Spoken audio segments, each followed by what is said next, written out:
Bonjour à tous. Dans cette vidéo, nous allons voir les données de financement résidentiel, des produits, le processus pour traiter un dossier résidentiel et on va parler de quelques cas de fraude. D'abord, les produits. Dans la vraie vie, on va parler de prêts assurés, de prêts assurables et de prêts conventionnels.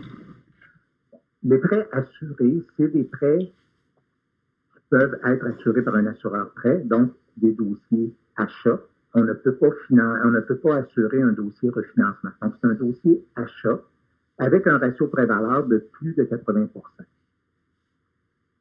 Les dossiers assurables, c'est des dossiers en achat aussi, mais avec un ratio pré-valeur de 80 ou moins. Pourquoi ils sont assurables? Parce que pour les prêteurs, parfois, pour aller chercher de la liquidité, on peut vendre, il y a tout un processus qu'on appelle la titrisation, et ce processus-là est possible avec des prêts qui sont assurés. Quand c'est un prêt qui est assurable, ça veut dire que le client n'a pas eu besoin de payer une assurance prêt, mais le prêteur, pour lui permettre d'aller chercher de la liquidité, va payer l'assurance lui-même pour pouvoir aller chercher la liquidité et à ce moment-là avoir d'autres fonds pour être capable de les prêter. Donc, c'est une technicalité de banque, là, ça n'a rien à voir avec le client, mais il reste que pour les taux d'intérêt, plusieurs prêteurs vont avoir des taux d'intérêt plus avantageux avec un prêt assuré, un petit peu moins avantageux pour un prêt assurable et encore moins avantageux pour un prêt conventionnel. Le prêt conventionnel, ça va être un prêt de refinancement. Parce que les prêts de refinancement ne peuvent pas être assurés et le ratio pré-valeur maximum de refinancement, c'est 80 donc ça ne peut pas être assuré. Quand on parle de prêt à ratio RPV élevé, on parle de la même chose qu'un prêt assuré. Il n'y a pas vraiment de distinction. Là, on parle de la même affaire. On peut aussi parler de prêts alternatifs et privés. C'est sûr que dans le marché, les prêts qui ne sont pas des prêts réguliers, qui ne sont pas dans des institutions financières traditionnelles, il y a deux types de prêteurs. Il y a des prêteurs, on va dire, alternatifs qui vont accepter un peu plus de risques avec un taux d'intérêt un peu plus élevé. Et il y a le prêteur privé qui accepte beaucoup plus de risques avec des taux d'intérêt beaucoup plus élevés. Donc, si on prend, par exemple, à titre indicatif, on pourrait dire qu'un prêteur alternatif, le taux d'intérêt est à peu près le double du prêteur régulier et le prêteur privé risque d'être environ le double du prêteur alternatif en termes de taux d'intérêt. Donc, ça donne une idée là, de proportionnellement. Plus le risque est élevé, évidemment, plus le rendement attendu est élevé, donc plus le taux d'intérêt est élevé. Dans les questions, on peut aussi avoir des questions sur le prêt relais. Le prêt relais, ou ce qu'on appelle un bridge dans le langage courant, c'est un prêt avec lequel on va financer notre mise de fonds en attendant de faire une transaction de vente. Exemple, je suis propriétaire d'une maison, j'ai vendu ma maison pour en acheter une autre. Ma mise de fonds provient du profit que je réalise sur ma maison. Les dates de notaire, par contre, ne fonctionnent pas. Je vais notarier mon achat 15 jours avant la vente. Donc, au moment où je vais contracter ou notarier l'achat, je vais avoir l'argent pour le prêt, mais je n'aurai pas ma mise de fonds. À ce moment-là, il y a moyen d'obtenir un prêt relais, c'est-à-dire un avance que le prêteur va faire qui correspond à la mise de fonds et qui sera remboursé en totalité avec les intérêts au moment où la transaction de vente sera concrétisée, donc 15 jours plus tard. C'est sûr que des prêts relais, on peut avoir ça pour un maximum de 30 ou 45 jours, on ne peut pas avoir ça pour une période de 6 mois. Un prêt relais, même si c'est une dette au moment où on fait l'achat, ce n'est pas considéré comme une dette dans le calcul de l'ATV. Donc, le prêt relais, il est exclu parce que le prêteur sait que quelques jours ou quelques semaines plus tard, il va être remboursé en totalité. D'ailleurs, quand un prêt relais est approuvé, le prêteur demande le nom du notaire qui va faire la transaction pour la vente et il envoie des instructions à ce notaire-là pour lui dire qu'il y a eu un prêt relais et le notaire va rembourser le prêteur, le prêt relais du prêteur avant même de faire toutes les autres transactions. Donc, c'est à ça que ça sert. Dans les examens, ce qu'il faut faire attention, c'est les dates qu'on va notarier pour l'achat et la vente. Le prêt équité, c'est un prêt où le ratio prêt-valeur est limité à 65 généralement pour des travailleurs autonomes. Et on n'a pas besoin de mettre de preuve de revenus.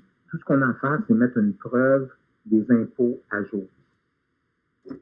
L'avantage, c'est que des gens qui ont beaucoup d'équité mais peu de revenus, ça peut être aussi des retraités, bien, ça leur permet d'aller quand même refinancer leur maison sans être obligé d'avoir des revenus suffisants, parce que souvent, les revenus n'étant pas suffisants, ben, le prêteur va dire que les ratios sont trop élevés dans BD-ATD. Comment on détermine si on peut proposer un prêt équité, c'est quand les ratios ABD-ATD dépassent la limite. À ce moment-là, l'option, si le ratio prêt-valeur est moins de 65 donc c'est d'aller vers un prêt équité, parce qu'on n'aura pas besoin de trouver des revenus, donc on pourra mettre les revenus qu'on a besoin pour que ça marche. Tout ce qu'on a besoin, c'est de fournir des avis de cotisation pour montrer que les impôts sont à jour. Dans les caractéristiques de prêt, ce qui est important de retenir, c'est la notion de terme en relation avec les objectifs du client. Quand un courtier propose un prêt à un client, on doit toujours s'assurer d'avoir une cohérence entre le terme proposé et les projets du client, de façon à minimiser les risques de payer des pénalités. Exemple, un parent achète un condo dans une ville, Sherbrooke ou à Chicoutimi, parce que son enfant va aller étudier pendant 3 ans pour son bac. Donc, le projet, c'est d'avoir le condo 3 ans et ensuite de le revendre. Le courtier devrait offrir un terme de 3 ans et non pas un terme de 5 ans, même si le taux d'intérêt est plus bas. Les pénalités coûtent beaucoup plus cher qu'une différence de taux d'intérêt. S'il y a des questions comme ça aux examens, normalement, ils vont vous proposer dans le choix de réponse des termes fixes, des termes variables, avec différents taux d'intérêt. Ne tombez pas dans le piège d'offrir le meilleur taux tout le temps. Ce qu'on fait, c'est qu'on détermine c'est quoi le terme qui est approprié pour le projet. Et ensuite, on va prendre le meilleur taux à travers les termes qui correspondent à ce qu'on a besoin. Donc, on choisit d'abord le produit, puis après, on parle du taux d'intérêt. Au niveau des préautorisations, ça va surtout être dans la section de calcul. On n'a pas vraiment de théorie sur les préautorisations. C'est sûr que dans la vraie vie, aujourd'hui, les préautorisations ne sont plus ce qu'ils étaient dans les années 80-90. Une préautorisation n'est pas un engagement du prêteur à accepter le prêt.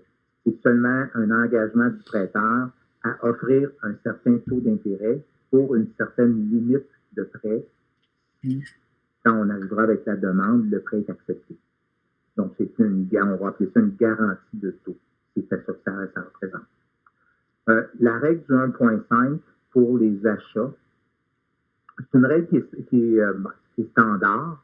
Tous les prêteurs vont demander à ce qu'au-delà de la mise de fonds, quand on dépose une demande de prêt pour un achat, on doit démontrer que le client a la mise de fonds, donc des relevés bancaires ou de placement pour l'équivalent de la mise de fonds, mais il doit aussi avoir une équité supplémentaire équivalent à 1,5 du prix d'achat.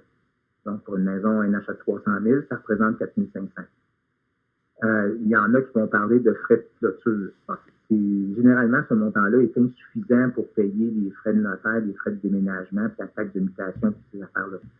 Pourquoi 1,5? C'est comme une norme dans l'industrie. Tout le monde travaille avec 1,5. Donc, quand je dépose mes preuves documentaires pour la mise de fonds, il ne faut jamais j'oublie, si je suis en achat, que ma preuve doit aussi inclure le 1,5 de disponibilité. C'est sûr que la disponibilité pourrait être aussi une capacité d'emprunt si mes ratios sont plus bas. et que cette personne-là pourrait emprunter l'équivalent de 1,5 %, ça peut fonctionner aussi avec certains prêteurs. Une chose à reviser aussi dans votre manuel, c'est les éléments qui ajoutent ou non à la valeur marchande. Donc, dans le chapitre 5, vous avez un paragraphe là, où on va dire, ben voici, quand on achète une maison, il y a des éléments qui ajoutent à la valeur marchande, il y a d'autres éléments qui n'ajoutent pas à la valeur marchande. Et quand on fait des dossiers, on peut faire un dossier achat avec rénovation. La différence, c'est que le prix qu'on va utiliser ne sera pas le prix vendu, mais ça va être le prix vendu plus les rénovations qui ajoutent à la valeur marchande. Donc, par exemple, si dans la question, on dit qu'on a un achat de 300 000 et qu'on a l'intention de bâtir dès l'achat un garage de 30 000 et d'avoir 10 000 pour des meubles, ben, mes calculs vont se faire sur 330 000 d'achats. Donc, le garage va ajouter à la valeur marchande, mais je n'inclurai pas le 10 000 de meubles parce que les meubles n'ajoutent pas à la valeur marchande. Donc, ça veut dire que mon ratio prêt-valeur, la valeur de l'immeuble, ça va être 330 000. Si le prêteur prête 95 de la valeur, mais il va prêter 95 de 330 000. C'est plus que le prix d'achat, mais ça inclut les rénovations. Puis là, il y a toute une mécanique là, pour la gestion des fonds là-dedans. C'est sûr que le prêteur ne donnera pas les fonds de même à quelqu'un sans qu'il va s'assurer que les travaux sont faits. Ça, vous pourrez apprendre ça quand vous aurez vos certificats. Mais il reste que faut avoir le réflexe, autant en refinancement qu'en achat, que si on le fait avec des rénovations qui ajoutent à la valeur marchande, on fait nos calculs sur la valeur future. Et pour les fins de calcul dans les examens, la valeur future, c'est la valeur du coût de la rénovation. Des fois, ça peut être plus complexe que ça, là, mais pour les fins d'examen, on y va comme ça. Si c'était un garage qui coûte 30 000, je rajoute 30 000, je ne me pose pas de question. Dans les rangs hypothécaires, j'ai toute la question d'hypothèque légale. Là, qui a droit d'émettre des hypothèques légales? C'est plus dans l'examen de déontologie qu'on va en parler. Dans les rangs, dans l'examen de courtage, on ne parle pas vraiment là, de cette notion-là.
Par contre, au niveau du taux fixe, taux variable, là, il peut y avoir des questions. Le client se demande et comment vous expliquez ou qu'est-ce que vous recommandez. Il faut toujours se rappeler que le taux variable, tel que décrit dans le document, c'est un taux où le paiement risque de fluctuer. C'est sûr que dans la vraie vie, il y a des produits qui existent à taux variable avec des taux plafonnés ou des paiements fixes. Bon, c'est des produits qui existent, mais quand on est dans les examens, le seul produit qui existe en taux variable, c'est un paiement qui varie lorsque le taux d'intérêt varie. Donc, le choix de recommandation entre un taux variable et un taux fixe, le taux variable a un certain risque de fluctuation, alors que le taux fixe, c'est une sécurité sur le paiement pendant une certaine durée, qui est la durée du temps. Donc, il faut lire la question comme il faut et voir est-ce que le client peut tolérer un certain risque de fluctuation de paiement. À ce moment-là, on peut recommander le variable. Sinon, on va recommander le fixe pour avoir une certaine sécurité. En général, sur des premiers acheteurs, on va recommander un terme fixe parce qu'on achète une première maison, mais il faut beaucoup de frais qui arrivent au début là, pour s'installer. C'est plus prudent d'aller vers un fixe, alors que plus on avance dans le temps, le variable peut être une meilleure option. Maintenant, on va voir les assurances. L'assurance prêt, c'est SCHL, Canada Guarantee, Sagen, c'est une assurance pour protéger le prêteur. On l'a déjà mentionné. Assurance obligatoire uniquement lorsqu'on est avec un ratio prêt-valeur de plus de 80 %. L'assurance prêt, pour les fins d'examen, l'assurance prêt est toujours ajoutée à l'hypothèque, même si légalement, une personne pourrait décider de payer comptant l'assurance prêt chez le notaire. Il reste que dans les examens, on fait toujours l'assurance prêt inclus dans le prêt. Par contre, étant donné que c'est une assurance qui est assujettie à la taxe de 9 %, donc la taxe, elle, est payable comptant chez le notaire. L'assurance crédit, on en a parlé plus en déontologie, le fait que c'était une assurance qui n'était pas obligatoire, mais qui peut être une condition du prêteur. Et à ce moment-là, l'emprunteur doit souscrire l'assurance, il n'est pas obligé de souscrire. Fait que si jamais, s'il y a des gens parmi vous qui ont un certificat en assurance, à l'examen de l'AMF, vous n'avez pas de certificat en assurance, vous avez uniquement un certificat en courtage hypothécaire. Par conséquent, vous n'êtes pas autorisé à parler d'assurance. Par exemple, ils peuvent mettre un scénario où vous avez eu une approbation de prêt, puis le client a, le prêteur, avec l'approbation finale, vous envoyez une proposition d'assurance, que faites-vous? Ben, tout ce que vous pouvez faire, c'est la remettre au client en lui disant que c'est des questions de communiquer avec le prêteur.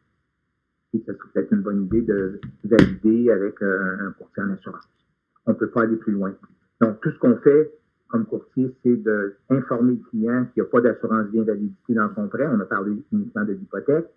Et que ce serait peut-être une bonne idée de parler à un spécialiste en assurance pour protéger son patrimoine. Et ça arrête là.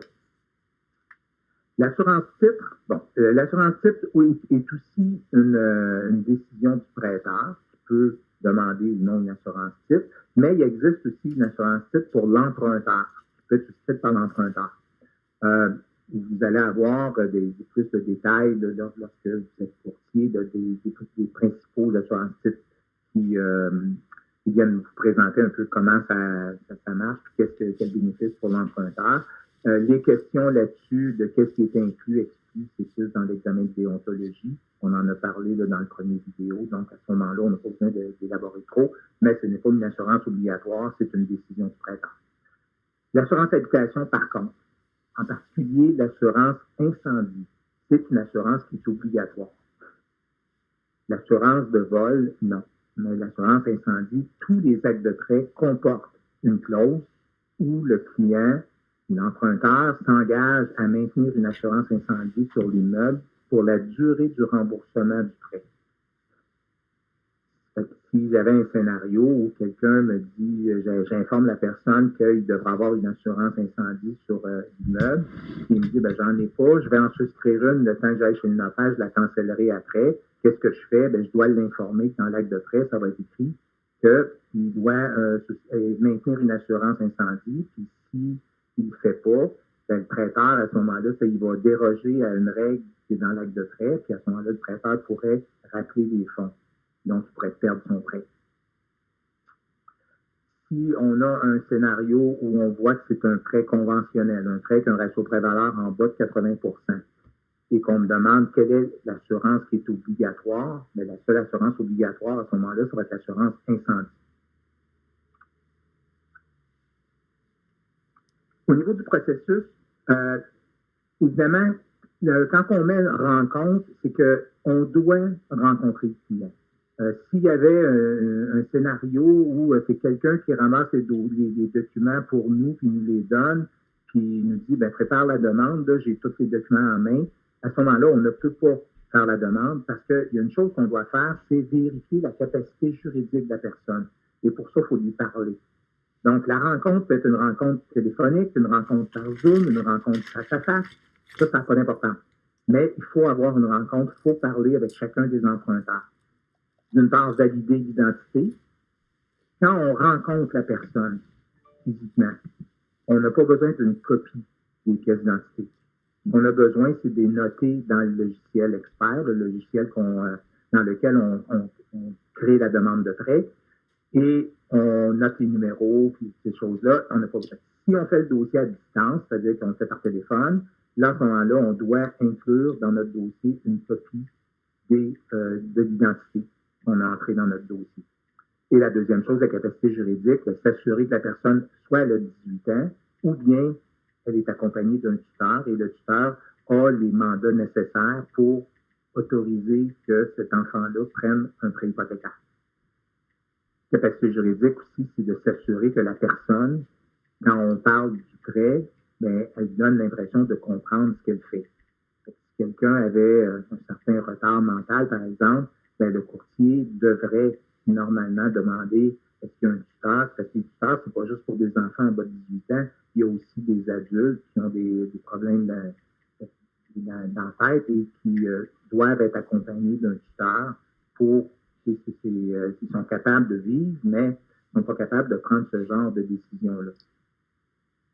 Ensuite, j'ai des consentements à obtenir du client. Est-ce que je suis obligé de les avoir là? Je pourrais les avoir après l'analyse de la situation financière, un ou l'autre, ça n'a pas d'importance. Dans la séquence, ce qui est important, c'est que les consentements soient obtenus avant de sortir le bureau de crédit. C'est sûr que analyser la situation financière du client sans avoir de bureau de crédit, ben, c'est une analyse qui est basée uniquement sur ce que le client nous dit. C'est peut-être pas une analyse complète. Donc, on devra refaire notre analyse au moment où on aura sorti le bureau de crédit. Donc, on suggère de sortir le bureau de crédit avant de faire l'analyse de situation financière. Définir les objectifs du client, c'est de définir, les objectifs, là, c'est pas juste de dire, ben, je veux m'acheter une maison, puis voici la promesse d'achat. C'est de voir aussi qu'est-ce que la personne anticipe dans les prochaines années. Il y a eu maintenant c'est moins fréquent, mais il y a eu une période où des gens achetaient un condo pour quelques années pour se ramasser du capital pour pouvoir s'acheter une unifamiliale par la suite. Pourquoi c'est important de demander ça? Parce que le choix du terme devrait être cohérent avec ce qui est anticipé par le client. Un client qui prévoit, l'exemple que je donnais tout à l'heure de la personne qui achète pour 3 ans, ben, c'est l'objectif de 3 ans. Dans ma justification de produit, je vais dire, voici, l'objectif du client, c'est de le vendre dans 3 ans, donc je recommande un terme de 3 ans. À ce moment-là, c'est correct. Il faut se souvenir que la justification du produit doit être documentée dans le dossier du client. Donc, à ce moment-là, on est mieux de faire la question comme il faut. Et quand on est dans cette étape-là, on pose des questions ouvertes pour que les gens parlent le plus possible. Demain, on ramasse le maximum d'informations et ça nous permet de mieux préciser toute la situation du client pour y proposer ce qui est le plus cohérent.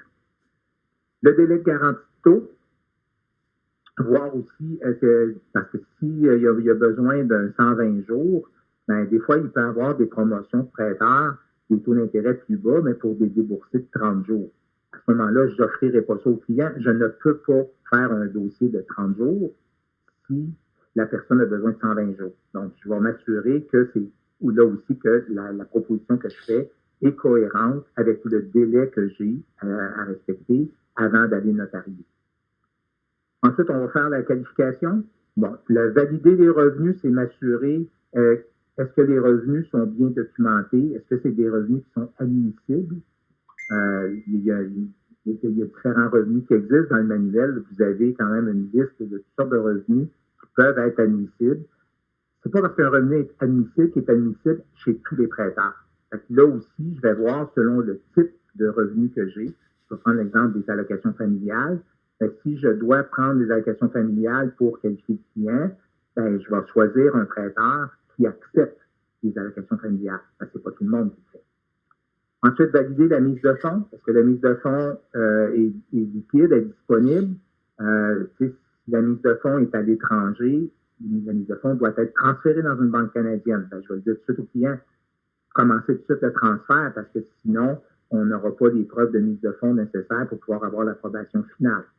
Si tu de l'épargne, c'est sûr, c'est un certificat de dépôt non rachetable, c'est pas disponible pour la mise de fonds, il est non rachetable. Mais s'il est rachetable, pas de problème. Ensuite, je vérifie le crédit, le bureau de crédit. Quand on vérifie un bureau de crédit, on ne vérifie pas juste la cote de crédit. Les gens pensent que c'est ça, mais c'est pas ça. On va valider avec ça on va valider les informations personnelles de la personne. On va valider que le numéro d'assurance sociale. On va valider la date de naissance. On peut valider aussi est-ce que la personne a déjà eu des vols d'identité, des vols de quelque chose. Est-ce qu'elle a déjà fait faillite? Est-ce qu'il y a déjà eu des comptes en collection? Vérifier aussi pour chacune des lignes de crédit les soldes qu'on a sur les cartes de crédit par rapport aux limites. Est-ce qu'on est proche des limites ou on est faible par rapport aux limites? Est-ce qu'on a beaucoup de cartes de crédit ou peu de cartes de crédit? C'est tous des éléments qui influencent le risque. Ça, s'il y a je vois des retards de paiement, par exemple, je vais questionner la personne. Qu'est-ce qui est arrivé? Pourquoi ce retard-là est arrivé? Puis ça me permet de documenter dans mes notes au prêteur et d'expliquer qu'est-ce qui est arrivé parce qu'il y a des raisons qui sont plus ou moins négatives là, par rapport à l'évaluation que le prêteur va faire. Ensuite, j'ai la qualification, donc je vais calculer mes ratios, ABD, APD, m'assurer que ça respecte les limites du prêteur. Je dois documenter, donc avoir des preuves documentaires sur tout ce que j'ai, et ensuite l'envoyer au prêteur. Une fois que c'est parti au prêteur, je vais recevoir une réponse préliminaire qui peut être soit une approbation avec condition ou encore un refus. S'il y a des conditions, à ce moment-là, je vais traiter les conditions. Une fois que les conditions sont traitées, le prêteur va commander une évaluation de la propriété. Et une fois l'évaluation confirmée, il va émettre une approbation finale du prêt. Quand j'ai l'approbation finale, il faut se souvenir que c'est un document avec des informations personnelles. Je la remets au client. Si le client veut que je la remette au courtier immobilier, je dois lui demander un consentement pour la remettre au courtier immobilier. Ensuite, le prêteur, une fois qu'il a fait l'approbation, il va envoyer des instructions au notaire. Les instructions, ça comprend à la fois les caractéristiques du prêt, ce qu'il y a besoin pour vérifier les titres et l'information qu'il y a besoin pour compléter l'acte de prêt pour que le dossier se conclue par la signature et l'enregistrement du prêt. Ensuite, le notaire va s'occuper aussi de faire des signatures, donc faire venir. Il faut savoir que quand on est dans un dossier d'achat, normalement, le notaire va avoir 2 visites. Une première visite pour signer l'acte de prêt, qui va permettre d'enregistrer le prêt et de faire venir les fonds. Et une deuxième visite où là, on va faire le transfert des titres, c'est-à-dire qu'il va y avoir le vendeur et l'acheteur, puis l'acheteur va devenir propriétaire de la propriété. Quand on est en refinancement, on a une seule visite parce qu'il y a juste l'acte de prêt à signer. Le courtier devrait, et ça pourrait être une question, une fois l'approbation finale obtenue, qu'est-ce qu'il reste à faire au courtier? Le courtier doit vérifier quelques semaines avant, 3-4 semaines avant la date prévue chez le notaire, vérifier si le notaire a bien reçu les instructions du prêteur. La plupart du temps, il va les avoir reçues. Mais il peut arriver qu'il y ait des mélanges, des erreurs, et à ce moment-là, si les instructions ne sont pas rendues, bien, on va essayer de communiquer avec le prêteur, communiquer avec le notaire, mais s'assurer que ces instructions-là arrivent chez le notaire. Pour pas, parce que c'est une responsabilité que le courtier a de s'assurer qu'il n'y a pas de délai dans la transaction. Donc, on signe chez le notaire à la date prévue. Quand tout ça est fait, il reste une chose à faire au courtier, c'est de faire la conformité, donc de faire la tenue, en fait, de s'assurer que le dossier client du cabinet contient tous les documents. On a vu la liste des documents dans la déontologie, on a vu la liste des documents qu'on devait inclure. Donc, à ce moment-là, il faut s'assurer que cette liste-là est remplie et que tous les documents sont là. Finalement, on va voir un peu sur la fraude. Le courtier doit toujours être vigilant. La fraude immobilière, c'est quand même une chose qui est très présente. Et on doit toujours être vigilant sur les documents qu'on reçoit, les preuves d'emploi, les avis de cotisation. Est-ce que, sur une preuve d'emploi, que le salaire est écrit à la main, c'est bizarre. Des avis de cotisation où on voit des caractères différents. Le caractère d'imprimerie devrait être le même partout. Même chose que les relevés bancaires. Fait que si on a un doute quelconque, la bonne réponse dans les examens, c'est de dire on ne peut pas donner suite avec la documentation qu'on a en main. Point. Et on n'explique pas au client pourquoi. Des fois, un souci de service à la clientèle, mais l'interprétation, c'est que si on explique au client, on collabore avec un fraudeur potentiel peut-être. À ce moment-là, c'est une erreur déontologique. Donc, pour les examens, on ne donne pas suite. Point. Il peut y avoir aussi des jeux dans promesse d'achat, c'est-à-dire le courtier immobilier a falsifié les chiffres, augmenté un gros dépôt pour qu'on s'en serve comme mise de fonds parce que le client n'a pas la mise de fonds pour pouvoir acheter. On ne donne pas suite. C'est sûr que c'est une erreur déontologique du courtier immobilier, mais on ne donne pas suite. Fait que dans tous les cas, quand vous voyez qu'en lisant, c'est pas clean, on ne donne pas suite. Dans les examens, on va surtout avoir des choses, soit des documents falsifiés ou des situations où on voit quelqu'un vient vous voir d'une promesse d'achat, il ne peut pas se qualifier, il revient la semaine après, le salaire a été corrigé à la main, puis là, parce qu'il vous dit qu'il a changé de job, qu'est-ce que vous faites? On ne donne pas suite. Le reste, là, des falsifications sur les titres, sur les prête-noms, bon, c'est des choses qui existent, mais ce n'est pas nécessairement des questions d'examen. C'est bon à savoir. Ça veut dire que quand je suis courtier, toujours vigilant. Et quand je reçois un document, idéalement, je demande un original et je le vérifie tout le temps avant de l'envoyer chez le prêteur. Ça, c'est essentiel de faire ça. Fait que ça complète ce qu'on avait à voir dans cette section-là. Je vous souhaite de continuer. Bon courage!